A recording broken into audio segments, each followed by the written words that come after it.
호치민에서 손꼽히는 고급 아파트 단지. 오후 4시 건물 복도를 지나는 두 남자가 있습니다. 그들의 손에는 유난히 큰 파란색 가방. 힘겹게 끌고 가는 모습이 누가 봐도 이상합니다. 그때 가방에서 묘한 냄새가 퍼지기 시작합니다. 수상함을 느낀 경비원이 다가가자 두 남자는 가방을 버려두고 달아납니다. 그리고 그 가방 안에서 발견된 것은 이미 부패가 시작된 한 남성의 시신이었습니다. 오늘 영상에서는 2024년 11월 베트남 호치민에서 발생한 충격적인 한국인 간 살인 사건을 다뤄보겠습니다. 이 사건을 통해 세 가지 핵심 포인트를 함께 살펴보려 합니다. 첫째, 해외에서 같은 국적의 사람끼리 왜 이런 일이 벌어졌는가? 둘째, 조직폭력배와 이권 다툼이 연루됐다는 추측은 어디서 나온 것인가? 셋째, 해외에 거주하거나 여행하는 한국인들의 안전 문제입니다. 먼저 이 사건이 어떤 사건인지 큰 그림부터 정리해드리겠습니다. 2024년 11월 23일 오후 베트남 호치민시의 고급 주택가에서 부패하기 시작한 한국인 20대 남성의 시신이 대형 가방에 든 채로 발견되었습니다. 장소는 호치민시 중부 응우엔우 까인 지역의 초대형 아파트 단지 부근이었습니다. 이곳은 비놈 센트럴파크라는 이름으로 알려진 곳으로 베트남 최대 기업 빈그룹이 개발한 대규모 복합 주거단지입니다. 한국인을 포함한 외국인 거주 비율이 높고 24시간 보안 시스템이 갖춰진 비교적 치안이 좋은 지역으로 알려져 있습니다. 그런 곳에서 이런 일이 벌어졌다는 사실 자체가 현지 교민 사회에 큰 충격을 안겼습니다. 현지 경찰은 택시를 타고 도주한 용의자인 20대 한국인 남성 2명을 체포해 조사하고 있습니다. 피해자와 가해자 모두 한국인. 같은 나라 사람끼리 타국 땅에서 벌어진 비극이었습니다. 사건 전 상황. 이제 사건의 흐름을 시간 순서대로 따라가 보겠습니다. 현지 매체 VN 익스프레스에 따르면 용의자들은 해당 아파트를 임대한 외국인이라고 전해졌습니다. 피해자와 가해자의 정확한 관계는 아직 수사 중이지만 온라인 커뮤니티에 올라온 제보에 따르면 이들이 서로 잘 아는 사이였을 가능성이 높다는 추측도 함께 전해졌습니다. 비놈 센트럴파크는 호치민의 랜드마크라 불리는 81층 빌딩 랜드마크 81이 위치한 곳이기도 합니다. 420 강을 따라 자리 잡은 이 단지는 수영장, 쇼핑몰, 국제학교, 종합병원까지 갖춘 자족형 주거단지로 현지에서는 부촌으로 통합니다. 범행 시점. 현지 경찰은 사망한 한국인 남성의 시신이 다소 부패한 상태인 점 등을 토대로 사망 시점과 원인을 확인하고 있습니다. 시신의 부패 정도로 미루어 볼 때 범행은 시신이 발견되기 최소 하루 이상 전에 이뤄진 것으로 추정됩니다. 정확한 범행 시점과 방법은 현재 수사를 통해 확인 중인 것으로 알려져 있습니다. 자막 시신 유기 시도. 23일 오후 4시쯤 건물 안에서 젊은 남성 2명이 여행용 가방 위에 파란색 대형 가방을 올린 채 끌고 가는 수상한 모습이 주민들에게 포착되었습니다. 생각해 보십시오. 고급 아파트 복도에서 유난히 큰 가방을 2명이 힘겹게 끌고 가는 모습. 분명 눈에 띄었을 것입니다. 가방에서 부패한 냄새가 풍기자 주민들은 가방을 옮기던 남성 2명을 막으려 했습니다. 그러나 가방 주변에 있던 남성 2명은 행인들이 몰려들자 곧바로 택시를 타고 도주했습니다. 시신이 든 가방만 현장에 남겨둔 채 그들은 사라졌습니다. 사건 발견과 신고. 주변 건물 경비원과 행인들이 가방에서 이상한 냄새가 나자 신고했습니다. 신고를 받고 출동한 현지 경찰은 건물 주변을 통제한 뒤 흰 천막을 치고 파란색 가방을 조사해 시신을 수습했습니다. 신원 조사 결과 피해자가 한국인 남성이라는 사실이 드러났습니다.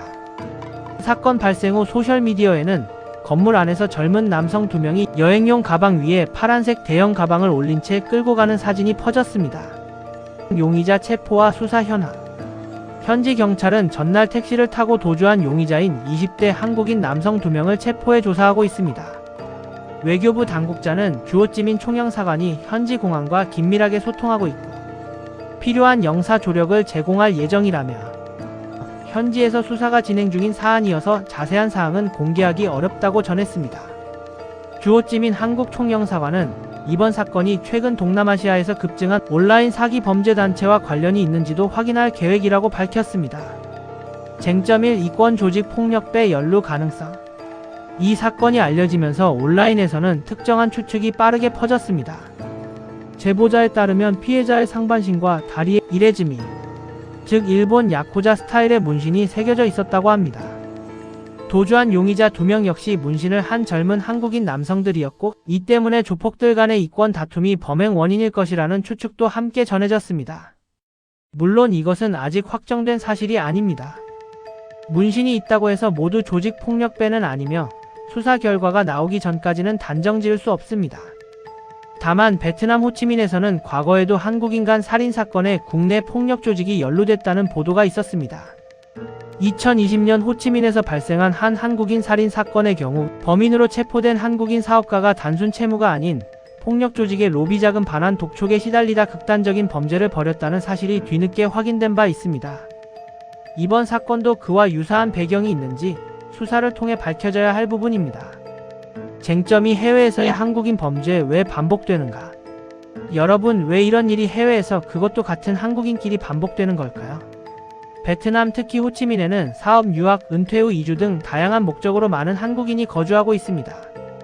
공식 통계로만 약 20만 명 이상의 한국인이 베트남 전역에 살고 있다고 알려져 있습니다. 문제는 해외에서는 국내보다 경계가 느슨해지기 쉽다는 점입니다. 같은 한국인이라는 이유로 쉽게 신뢰하게 되고 언어와 문화가 통한다는 이유로 검증 없이 관계를 맺게 되는 경우가 있습니다. 또한 현지 법률 체계나 수사 시스템에 대한 정보가 부족해 범죄에 연루되거나 피해를 입어도 대처가 늦어지는 경우도 있습니다. 이번 사건이 최근 캄보디아에서 벌어진 온라인 범죄와 관련 있는지 또는 한국인들 사이에서 원한에 의한 살인인지는 아직 알려지지 않았습니다. 동남아시아 일대에서는 최근 사이버 사기, 인신매매 등 조직적 범죄가 급증하고 있어 국제사회의 우려를 사고 있습니다. 이런 범죄 생태계의 한국인이 피해자로 때로는 가해자로 연루되는 사례가 늘고 있다는 점은 우리 모두가 경각심을 가져야 할 부분입니다. 쟁점 3. 안전 문제와 한국인 커뮤니티의 그림자. 해외에 나가면 같은 한국인끼리 더 의지하게 됩니다. 언어가 통하고 문화가 비슷하니까요. 하지만 바로 그 점이 때로는 범죄의 통로가 되기도 합니다. 같은 한국인이라는 이유로 경계를 낮추고 그 틈을 노리는 사람들이 있다는 것입니다.